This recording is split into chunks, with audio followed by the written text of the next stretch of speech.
when your heart wants something so bad,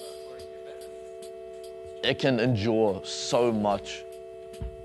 I think the best way to explain it is the brain goes where the heart follows. This town don't feel right. I'm fast to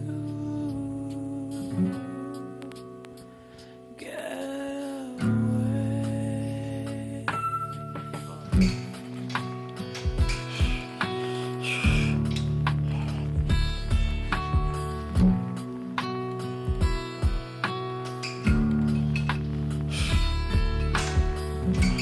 I trust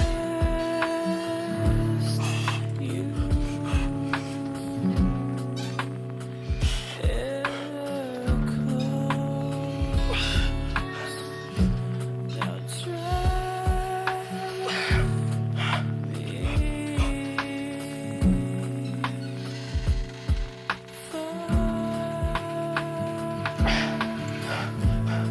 My name's Kenny. I'm a 20-year-old from New Zealand, and I'm a motherfucking bodybuilder.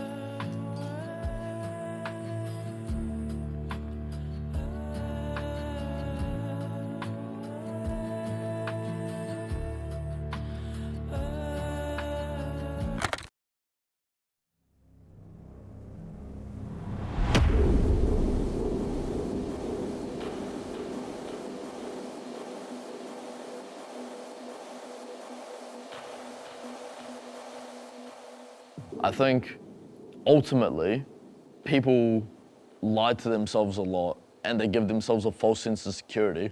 But when it's like a skill. Like a lot of people hold back in their training because they think they're doing too much or they don't want to do enough. But realistically, like proper training in terms of bodybuilding, it's not fun per se. You can make it fun, but you draw the line at how intense your training is. It's pretty fucking painful. Like training becomes pretty painful. And when you do it for extended periods of time, it becomes tedious, and there's ways to avoid that. But I think in the simplest way, the person who comes in here, no matter what the circumstances external to the gym are, the person who comes in here and expends everything that they can in that session, no matter what's happening in their life, that person will go a lot further than the person who comes in here with pre-made excuses for whatever it may be.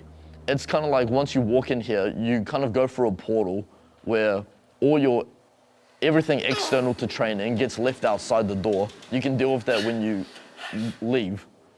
But people come in here making pre-made excuses. Training is so simple. We just come in, you do what you enjoy, you do it hard, you do it efficiently, and you leave. You're not gonna be able to choose every convenience in your life. So you either make the most of it or you don't. I think that's what separates a good lifter from a subpar lifter.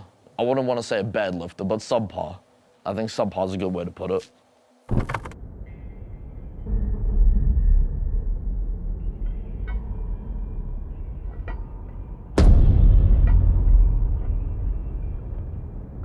Every single day, the only time when you look good is when you come to train. Outside of that, you just look normal for majority of the time, unless you're genetically a big guy, and you can tell you've got muscle underneath whatever you're wearing. But majority of the times when I wake up, I'm just super flat, no pump, no veins, no nothing. I look fresh out of bed, which is normal for most people. But when you're trying to look a certain way, every single time when you wake up, you're like, fuck's sake. Bro, it's the most disheartening thing. Until you come here and then you're like, it's all right, I'm okay. But yeah, every day, bro. And it has been like that since I was 17 when I started. It's been like that every day.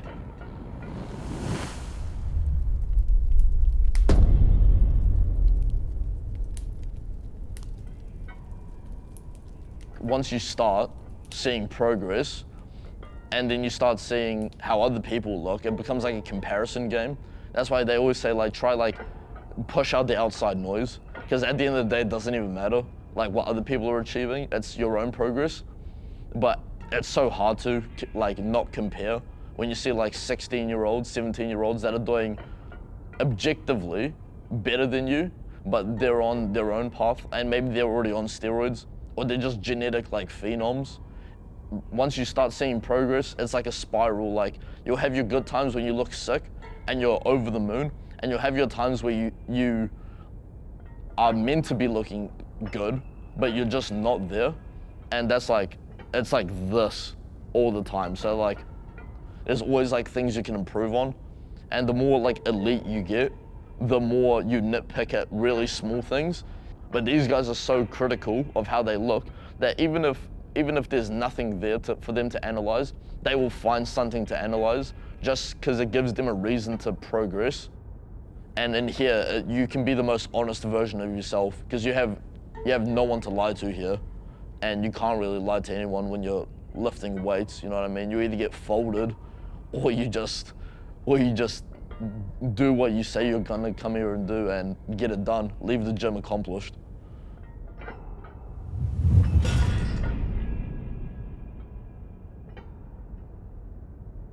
No matter how much you bullshit to everyone and yourself, realistically, like, if you come in here and you think you're gonna do something and you don't do it, there's not really any two ways about it. You just didn't do it.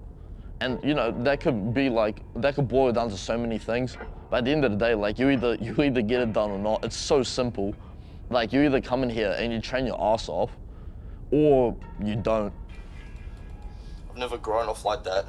High reps, volume shit. Just like fucking stay in the pocket, real heavy, and then just like push like absolute limit every single time. People feel the need to lie so much online about like how hard they're trying, that when they come in here, they genuinely convince themselves that they're trying hard, because that's what they tell everyone. But then you put that person with someone who actually trains hard, and it's night and day difference. And at the end of it, they'll both just exit the gym, and they'll both just go their separate ways. But one would have accomplished something, the other one would have just created a fake imagination of trying hard, just because they don't really understand what effort means.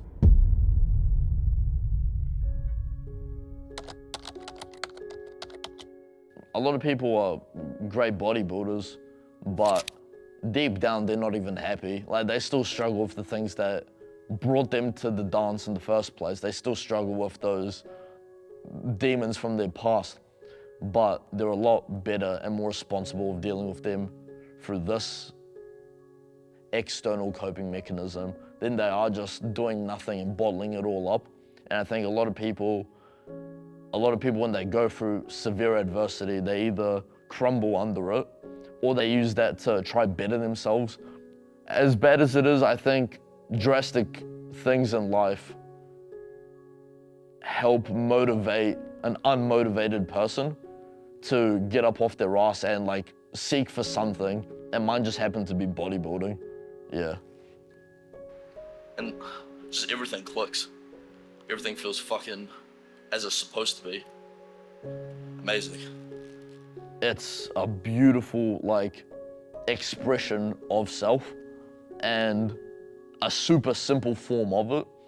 Obviously you can get into complexities as you progress, but it's kind of a thing that you have to progress. You know, you can stay the same for a long time, but you won't feel that satisfaction of knowing that you're getting better. At some point it needs to be seeked. And the people that have done it properly in the past 40, 50 years, they've all been through some shit. Like, bodybuilding is one of those arts where the more shit you've been through and the more shit you're dealing with, the better you are as a bodybuilder. It's just kind of it kind of coincides with one another. The more shit you've been through, the better potential you have of tapping into something that's not attainable by your everyday person. I got injured, I lost a lot, I was very deprived of anything for just under a year in terms of like leaving my house, even leaving my room, because I just couldn't move, nor could I walk. So I think I needed to do something, and at that point mentally I was at my worst. Ever since then it's been on the up. Slowly, like very incrementally, sometimes especially with work it's not easy, but nothing in the last 2.5 years can compare to the first 4 months. They're a complete contrast. After a year, I realized, oh, I could have potential in it. And then since then, it's just history. Everything in the past you can't change. It's only the future that you can change. As rough as it was then, I wouldn't change anything about it now. I'm happy I went through it because I wouldn't be mentally where I am now if I hadn't gone through it. There's an audience for everyone. And I think if you're truly passionate about what you're passionate about, there will be someone out there who's inspired by what you're passionate about. Stick with it, because when the dark times are there, sometimes it feels like they never leave. That's quite literally the only message I'll say. Stick with it because good times are coming. There's always light at the end of the tunnel. I'd say that to my younger self. Yeah. That's what I would say. Yeah.